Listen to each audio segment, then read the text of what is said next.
जय श्री कृष्णा, राधे राधे, जय श्री राम, ओम नमः शिवाय। तो हमने देख लिया था प्रथम अध्याय का, हमने 2 वीडियो देख लिया है, तीसरा हम यहाँ से देखने वाले हैं। चलिए स्टार्ट करते हैं।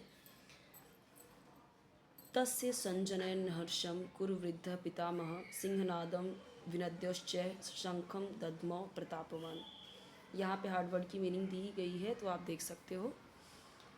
अब इसका मीनिंग देखते हैं और समझते हैं इसका एक्सप्लेनेशन। तब कुरुवंश के वयोवृद्ध परम प्रतापी एवं वृद्ध पितामह ने सिंह गर्जना की सी ध्वनि करने वाले अपने शंख को उच्च स्वर से बजाया, जिससे दुर्योधन को हर्ष हुआ, जिससे दुर्योधन बहुत खुश हुआ।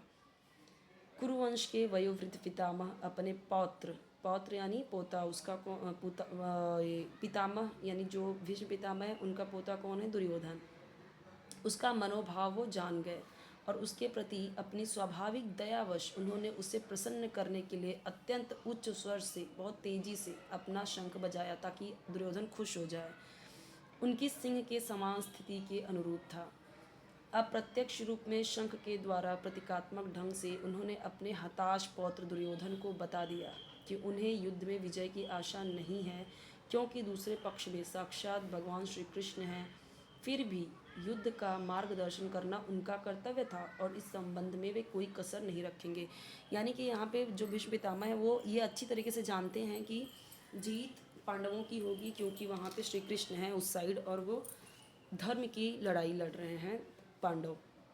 यहाँ पे ये लोग ज़रूर हारेंगे, क्योंकि ये अधर्म की लड़ाई लड़ रहे हैं और इस तरफ श्री कृष्ण नहीं है। फिर भी ये जानते हुए, सब कुछ समझते हुए भी दुर्योधन के पक्ष में वो लड़ने के लिए पूरी तरीके से रेडी थे कि मैं अपना कर्तव्य निभाऊंगा, कोई कसर उसमें नहीं रखूँगा। ओके। ततः शंखाश्च भ्यर्यश्च पण्वान् कगो मुखा स सैवाभ्यनहन्यन्त स शब्दस्तु मूलो अभवत्। उसके बाद शंख, नगाड़े, बिगुल, तुरही, सींग एक साथ बज उठे। वह संवेद स्वर अत्यंत कोलाहलपूर्ण था, बहुत शोरगुल था, बहुत कोलाहलपूर्ण था, शोर था। तथा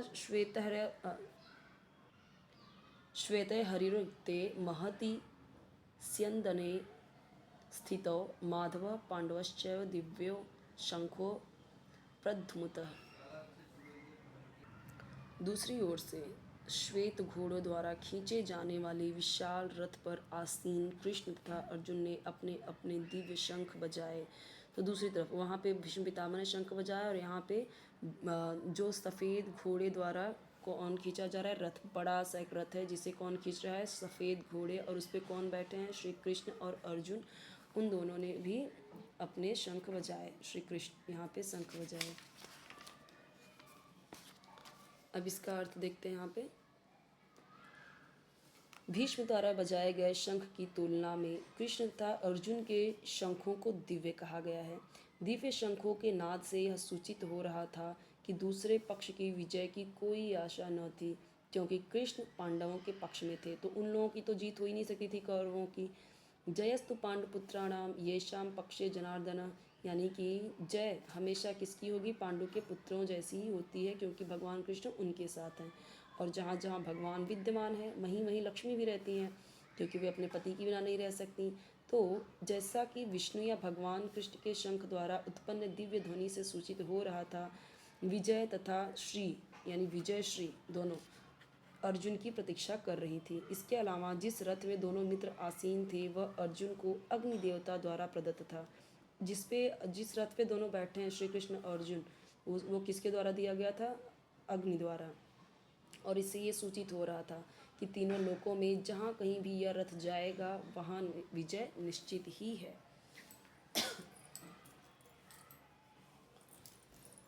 पांजन्यम ऋषिकेशो देवदत्तम धनंजय पौंड्रम दद्मौ महाशंखम भीमकर्मा वृकोदर।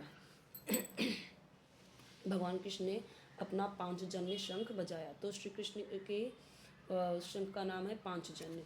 अर्जुन ने देवदत्त शंख, तो अर्जुन के शंख का नाम देवदत्त है। और अतिभोजी और अति मानवीय कार्य करने वाले भीम ने पौंड्र नामक भयंकर शंख बजाया। तो पौंड्र भीम के शंख का नाम है, देवदत्त अर्जुन के और पांचजन्य श्री कृष्ण के। तो इस श्लोक में भगवान श्री कृष्ण को ऋषिकेश कहा गया है क्योंकि वे ही समस्त इंद्रियों के स्वामी हैं।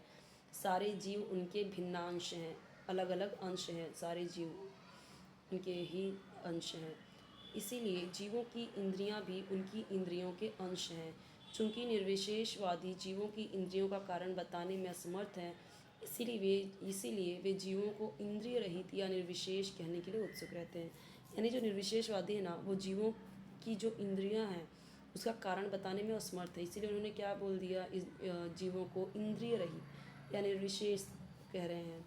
भगवान हर जीव के हृदय में उपस्थित होकर क्या करते हैं, इंद्रियों का निर्देशन करते हैं कि किस इंद्रिय को क्या काम करना है।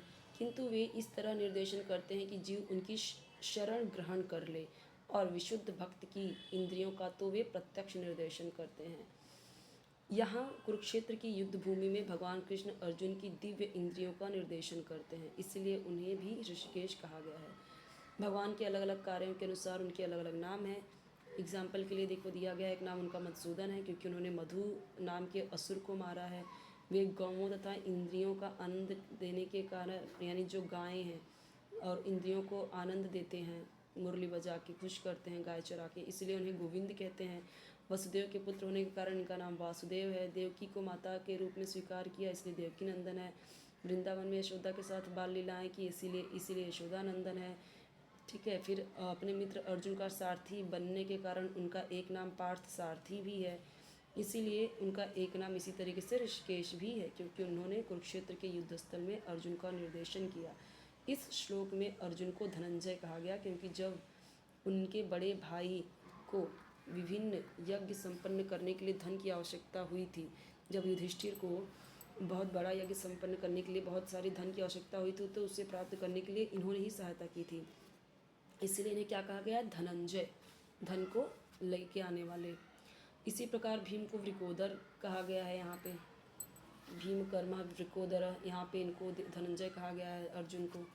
तो क्यों कहा गया है, जैसे कि वे अधिक खाते हैं, इसी प्रकार वे अति मानवीय कार्य करने वाले हैं। जैसे ऐसा काम करते हैं जो कोई नहीं कर पाता। हिडिम्बासुर का वध किया उन्होंने, और पांडवों के पक्ष में श्री कृष्ण इत्यादि विभिन्न व्यक्तियों द्वारा विशेष प्रकार के शंखों का बजाया जाना युद्ध करने वाले सैनिकों के लिए अत्यंत प्रेरणाप्रद था। विपक्ष में ऐसा कुछ न था, न तो परम निदेशक भगवान कृष्ण थे, न ही भाग्य की देवी श्री थी। अतः युद्ध में उनकी पराजय पहले से निश्चित थी। शंखों की ध्वनि मानो यही संदेश दे रही थी।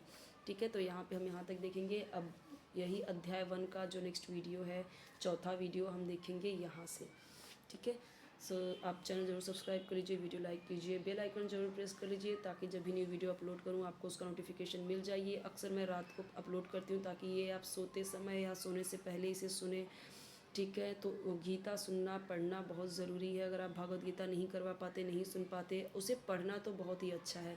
तो यहाँ पे इसीलिए मैं इस तरीके से पढ़ा रही हूँ ताकि आप भी पढ़ते जाएं और समझते जाएं। तो जय श्री कृष्ण, जय श्री राम, ओम नमः शिवाय।